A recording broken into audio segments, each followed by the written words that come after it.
সবাইকে স্বাগত। সকলের মঙ্গল হোক। ঠিক রাত্রে ঘুমানোর আগে ম্যাক্সিমাম মানুষ নেগেটিভ চিন্তা মাথায় নিয়ে ঘুমোতে যান। তাতে যেটা হয়, জীবন থেকে দুর্ভোগ কিছুতেই যায় না। কেউ যদি চান যে পজিটিভ ভাবে জীবনটাকে এগিয়ে নিয়ে যেতে, আগে যা ঘটে গেছে সেটাকে আর বইতে চাইছেন না, তাহলে এমন একটা টেকনিক করুন যেটা করলে আপনার মন ধীরে ধীরে পজিটিভ দিকে চলে যাবে। নেগেটিভ যে চিন্তাগুলো, সেই চিন্তাগুলো কম হতে থাকবে। নেগেটিভ চিন্তাগুলো যখন কম হতে থাকবে, তখন ম্যানিফেস্ট করা সহজ হয়ে যাবে। আর রোগ, অসুখ বা টেনশন, ডিপ্রেশন এগুলো ধীরে ধীরে কম হতে থাকবে। এতটাই কম হতে থাকবে যে নিজের মধ্যে যে একটা তফাৎ এসছে সেটা নিজেই বোঝা যাবে।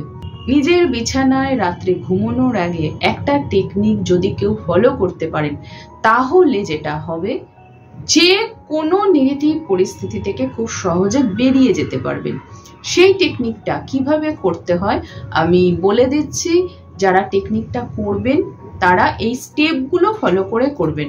আর সেই জন্য পুরো ভিডিওটা ভালো করে দেখুন আর তারপর বুঝে নিন কি করতে হবে। আমাদের অবচেতন মন সব সময় জেগে থাকে। সেই জন্য যদি কোনো মানুষ নেগেটিভ চিন্তা মাথায় নিয়ে ঘুমোতে যান, তাহলে তার অবচেতন মনের মধ্যে বা সাবকনসিয়াস মাইন্ডে ওই যে ঘটনা, ওই ঘটনাটার কারণে দুঃখ, কষ্ট, টেনশন এগুলো প্রিন্ট হতে থাকে। আর তারপর কি হয়, পরের দিনটা ওই রকম শুরু হয়, তারপরের দিনটাও ওই রকম হয়। প্রথম যেটা করতে হবে সেটা হলো, যে ইচ্ছাটা আছে সেটা ভালো স্বাস্থ্য হোক, ভালো রিলেশন হোক, টাকা পয়সা হোক, যাই হোক না কেন, সেটা কি সেটা খুব ভালোভাবে লিখতে হবে বা নিজের মনে একটা পিকচার তৈরি করতে হবে। অর্থাৎ যে জিনিসটা চাই তার একটা ক্লিয়ার পিকচার। যদি টাকা পয়সা হয় তাহলে কোথা থেকে টাকা পয়সা পেতে চাই, যদি ভালো রিলেশন হয় কার সাথে ভালো রিলেশন চাই, রিলেশনটা ভালো হয়ে যাওয়ার পরের পরিস্থিতি কেমন হবে এটারই পিকচার বানাতে হবে।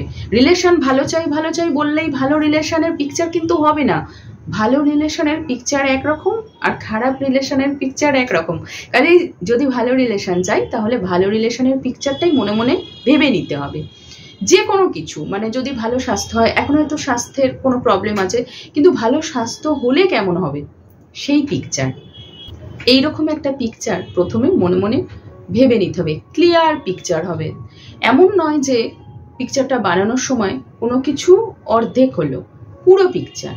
যখন মনে মনে এটা বানানো হয়ে গেল, তারপর যেটা করতে হবে সেটা আমি এবার পর পর বলছি। যারা ফলো করবেন প্রত্যেকটা স্টেপ ফলো করার চেষ্টা করবেন। এবার যেটা করতে হবে, নিজের বিছানায় শুতে হবে, শরীরটা একদম রিল্যাক্স করে, মানে একদম হাত পা শিথিল করে। আর তারপর নিজের শ্বাস প্রশ্বাসের দিকে খেয়াল রাখতে হবে। এবার যেটা করতে হবে, 1 থেকে 10 বা 20 পর পর গুনতে হবে, শ্বাস প্রশ্বাসের দিকেই খেয়াল রাখতে হবে। যখন কেউ এটা করতে শুরু করবেন তখন দেখবেন ধীরে ধীরে অন্য যে থট, মানে আজে বাজে যে চিন্তা, সেই চিন্তাগুলো অনেকটাই চলে গেছে। শ্বাস প্রশ্বাসের দিকে খেয়াল করে এর মধ্যেই ধীরে ধীরে নিজের পুরো শরীরটাকে শিথিল করে ফেলতে হবে বা রিল্যাক্স রাখতে হবে। মানে শক্ত করে শরীরটাকে রাখলে হবে না। এই দুটো যখন করা হয়ে যাবে, তখন থার্ড যে পার্ট সেটা হলো, ওই যে পিকচারটা বানানো হয়েছিল ওই পিকচারটার কথা ভাবতে হবে। যাদের মনে কোনো রকম উইশ নেই বা তাদের কোনো লক্ষ্য নেই যে এই জিনিসটা জীবনে চাই, তারা এই রকম থার্ড স্টেপে এসে কোনো একটা সুন্দর গার্ডেনে আছেন এটা ভাবতে পারেন, বা কোনো সমুদ্রের ধারে আছেন, খুব রিল্যাক্স ভাবে বসে আছেন এটা ভাবতে পারেন। আর যারা এগুলো ভাবতে পারবেন না, তারা যেটা করবেন, মনে মনে অ্যাফার্মেশন দিতে থাকবেন। সেটা একটা লাইনও হতে পারে বা 2-3টে লাইনও হতে পারে। যদি স্বাস্থ্য হয় তাহলে মনে মনে বারবার বলতে পারেন যে আমি খুব হেলদি বা আমি খুব ফিট। এই ক্ষেত্রে যে কোনো একটা বিষয়ের উপরেই যে বলতে হবে তা কিন্তু নয়, 2-3টে বিষয় থেকে একটা একটা সেন্টেন্স নিয়েও বলা যেতে পারে। যেমন কেউ বলতে পারেন আমি হেলদি, আমার প্রত্যেকটা রিলেশন বিউটিফুল, বা আমি খুব স্ট্রং, এইরকম কথাও বলতে পারেন। আবার একটা বিষয়ের ওপরেও বলতে পারেন। যেমন কেউ যদি চান ভালো স্বাস্থ্য, তাহলে তিনি বলতে পারেন আমি খুব হেলদি, আমি নিজের কাজ নিজে করতে পারি, আমি খুব হ্যাপি, আমি খুব সুখী, অর্থাৎ নিজের উপরে এতগুলো কথা বলতে পারেন। বা কেউ যদি চান ড্রিম জব, সেই ক্ষেত্রে তিনি বলতে পারেন যে আমি আমার চাকরিটা এনজয় করছি, আমার কলিগরা খুব হেল্পফুল, আমার অফিসের পরিবেশটা খুব সুন্দর, এইরকম মনে মনে অ্যাফার্মেশনগুলো দিতে পারেন। অর্থাৎ আমি বলতে চাইছি যে একই বিষয়ের উপর অনেকগুলো যে কথা বলতে হবে বা অ্যাফার্মেশন দিতে হবে সেটা নাও হতে পারে, অনেকগুলো বিষয় থেকে একটা একটা করে সেন্টেন্স নিয়েও বলা যেতে পারে। এবার যেটা হবে, এই সময় তার খুব ঘুম পাবে।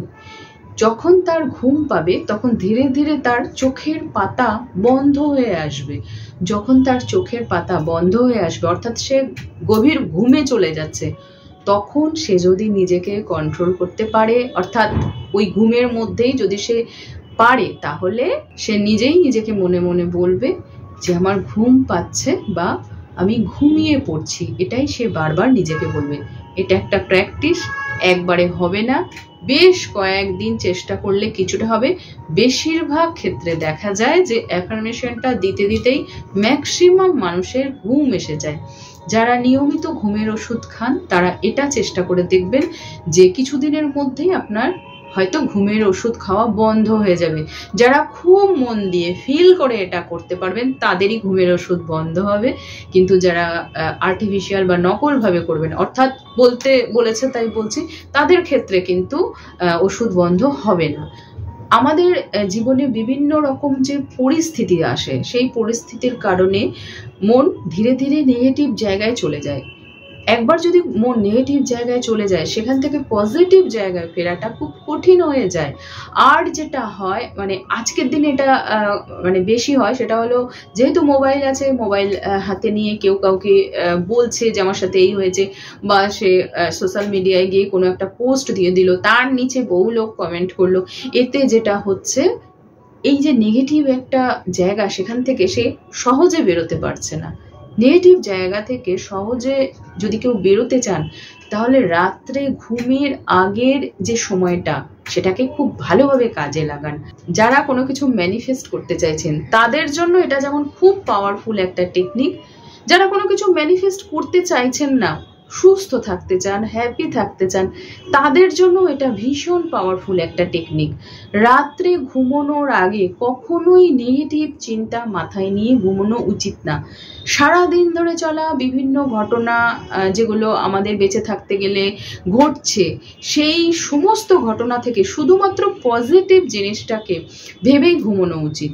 আর যদি এমন হয় যে কোনো একটা দিন খুব খারাপভাবে গেছে, তাহলে অন্য দিনগুলোতে যদি কিছু ভালো থাকে সেটাকে মাথায় নিয়েই ঘুমানো উচিত। কিন্তু রাত্রে ঘুমানোর আগে কখনো কোনোদিন কোনো পরিস্থিতিতেই নেগেটিভ চিন্তা নিয়ে ঘুমানো উচিত না। যদি এমন হয় তাহলে সামনের দিনগুলো কোনোভাবে পজিটিভ হবে না। কাজেই যারা চাইছেন ভালো থাকতে, সুস্থ থাকতে এবং হ্যাপি থাকতে, তারা এই প্রসেসটা ফলো করুন, এটা ভীষণ ভালোভাবে কাজ করবে। আমি আমার নিজের ক্ষেত্রে এই প্রসেসটা ফলো করতে গিয়ে দেখেছি যে বেশিরভাগ ক্ষেত্রে আমি ঘুমিয়ে পড়ি, শেষ পর্যন্ত পৌঁছাতে পারি না। যদি আজকের ভিডিও ভালো লাগে তাহলে প্লিজ শেয়ার করবেন। সবাই খুব ভালো থাকুন, দেখা হবে নেক্সট দিন। All the best.